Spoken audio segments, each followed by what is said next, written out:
Iya, karena ya tadi untuk perlindungan WNI, tenaga kerja kita bukan hal yang mudah ya. Betul, Semoga evaluasi dari 2015 sampai sekarang betul-betul sudah matang ya pemerintah untuk iya. memutuskan membuka kembali keran jalur untuk TKI kita ke sana. Betul, iya. Jadi memang kita sendiri kan sempit sekarang ya lapangan pekerjaan juga ya.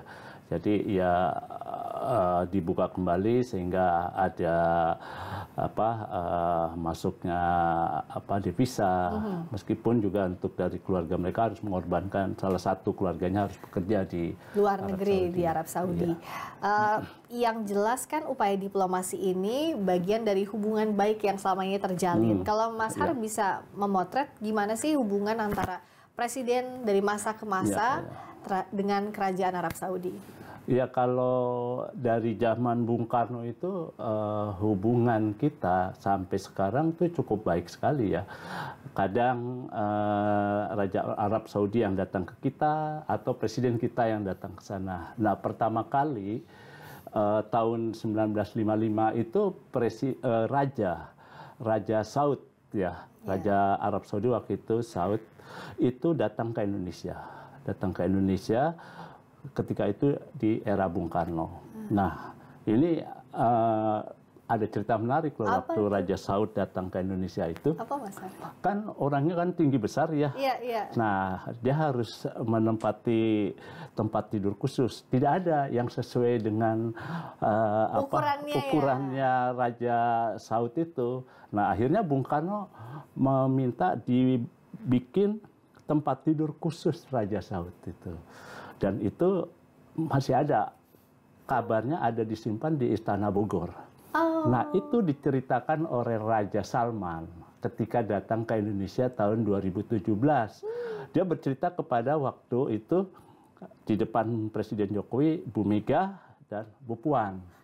Nah, oleh Puan diceritakan lagi kembali ke media massa bahwa Raja Salman menceritakan tentang bagaimana dulu Raja Saud itu datang ke Indonesia dan dibikinkan tempat tidur khusus. Iya kan? Itu cerita menarik. Itu menarik sekali ya.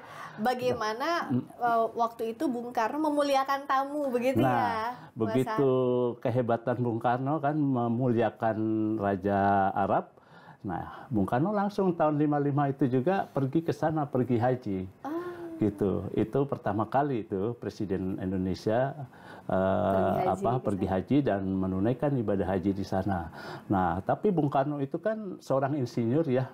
Ya, Bung Karno itu saking dekatnya dan begitu percayanya dan begitu saling menghormati, itu Raja Saud itu sampai meminta saran Bung Karno loh.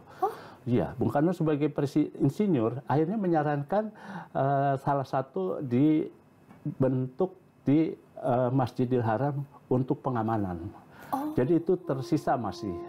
Kalau Mbak bisa mencari di berbagai situs berita itu ada ternyata. Jadi kenangan Bung Karno itu melakukan tambahan arsitektur di Masjidil Haram sehingga itu yang bisa menjadi pengamanan untuk jemaah.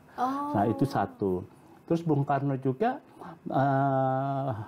menjanjikan akan supaya Mekah ini tidak gersang ya, jadi akan dikirim tanaman tuh. Jadi namanya Taman Bung Karno itu. Jadi Bung Karno mengirimkan sejumlah tanaman tahun 55. Setelah pulang dari Arab Saudi, dikirimkanlah tanaman dan ditumbuh sampai sekarang masih ada. Itu kenangan yang tidak akan terlupakan itu. Jadi begitulah relasi hubungan Indonesia dengan Arab Saudi.